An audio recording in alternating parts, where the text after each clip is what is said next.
In the name of God, for whom we seek and through whom we are found. Amen. Please be seated.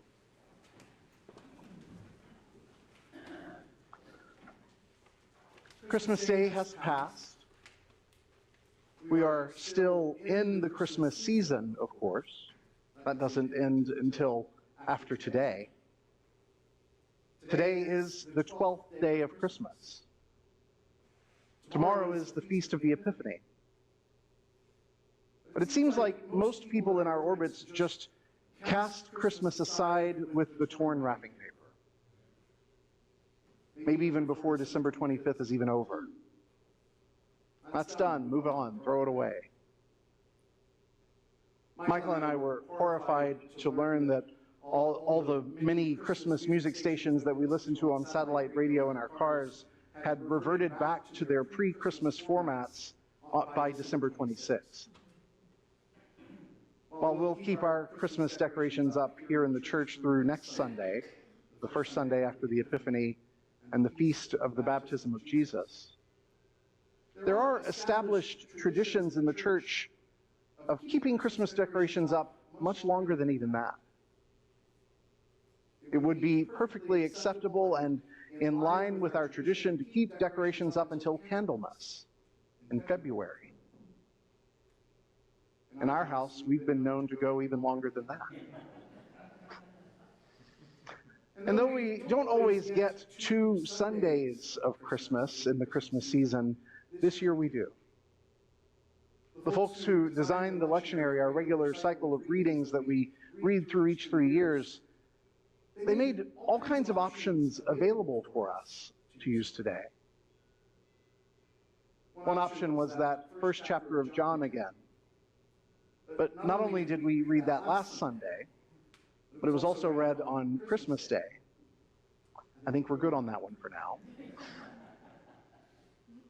Another option was the passage from Matthew about the wise strangers from the East who came to honor Jesus and to present him with gifts.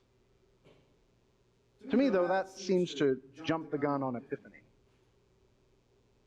Though most of us probably won't be in church tomorrow, it's not yet Epiphany. So to my mind, it didn't make sense to read about that today. So the option that made the most sense to me was this that we did read today. The story of a young preteen Jesus getting left behind after his family had left the festival in Jerusalem. In fact, it's sort of hard for us to imagine probably, but he'd been missing for a whole day before they even noticed. 3 days went by before they finally found him. But when they did find him, they found him in the temple, sitting with the learned leaders, listening to them and asking them questions. Jesus had spent time learning about the faith that he was born into, the faith that he would eventually revolutionize and lead. The common thread through Mary and Joseph noticing the missing child and looking for him, through Jesus' learning and questioning, even through the teachers in the temple wondering at his insight, the common thread through all of these aspects of the story is searching.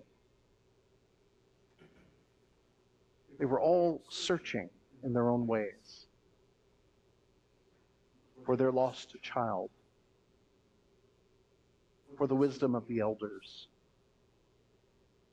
for deeper understandings of God. Everyone was searching in one way or another. That's a part of the vocation of a person of faith that I think most of us can relate to. That searching. If you're not the kind of person who sees Christmas as something disposable, to be tossed aside as soon as the moment has passed, then you probably already know that as Christians, we're called to always be growing more deeply into our faith. And that growth almost always involves some measure of searching. I'm reminded of that great old movie Forrest Gump. Later in Forrest's life, after his mother has died and after his success in the shrimp business has been established, Forrest is finally on the edge of embracing his true dream, to be with his beloved Jenny. She's returned to Greenbow, Alabama, and is staying with Forrest in his family home. They live a quiet life together, eating, watching television, dancing. He helps her try to heal from the trauma and the abuse that she suffered in her childhood. But when Forrest confronts Jenny about his love for her and proposes marriage, she gets cold feet again. And she runs away again. After a lifetime of searching, when she was faced with the stability and the security and the unconditional love that she'd always been looking for, the unconditional love that Forrest was offering, still she seemed unsure. In the next scene, Forrest begins a search of his own. Not for Jenny, but for clarity in his own mind. Throughout his life, he found clarity and security and even fame and fortune in running. So as he put it, he ran to the end of the driveway. And when he got there, he thought he might as well run to the end of the road. And when he got there, he might as well run to the end of town. And then the country, then the county, then the state. And before long, he was on this epic journey running back and forth across the country. People began following him. Though he rarely spoke, and even when he did, it was only with a few words, the people were somehow inspired by him. But he didn't run to inspire others. He ran because it was his way of searching his soul. I think that's what this season of Christmas is meant to be for most of us. As we sat with the season of preparation for Christmas, and then as we sit now with the season itself, we search our own souls for a way forward.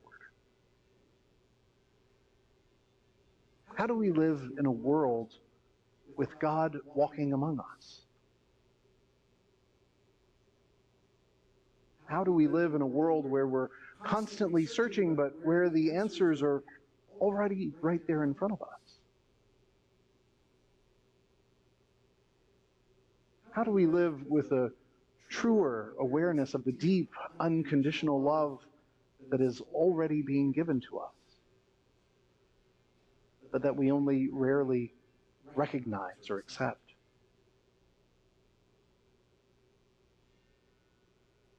Though we're not reading them today, the other options for today's reading really also point in the same direction.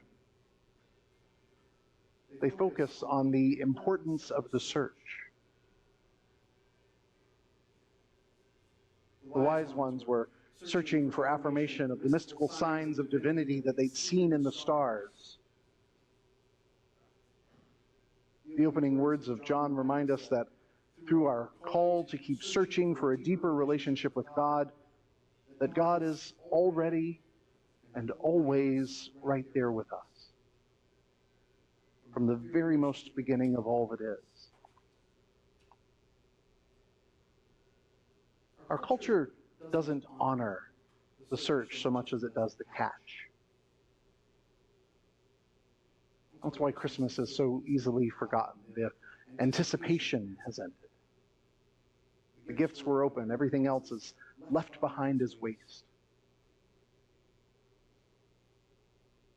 But the culture of our faith invites us to see our experiences of the world and our relationships with each other and with God in deeper ways than that. The culture of our faith invites us to value the search more than the catch. because whatever we catch is almost always a mirage. The real gifts of our faith can't be wrapped in a box and held under a tree.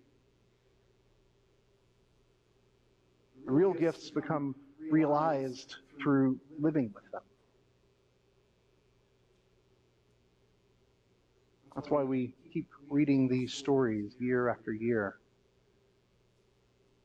That's why we keep honoring these observances and celebrating these festivals year after year. Because the gift grows with us. God's gifts can't be contained because they're always meeting us wherever we go and however we grow. So keep searching. Keep searching for new ways of living God's love in the midst of the people that God sets in front of you. Keep searching for new ways of understanding God's love in the midst of all the new experiences and new understandings that God puts in your path. Keep searching because the gifts keep growing. Keep searching because we keep growing. Amen.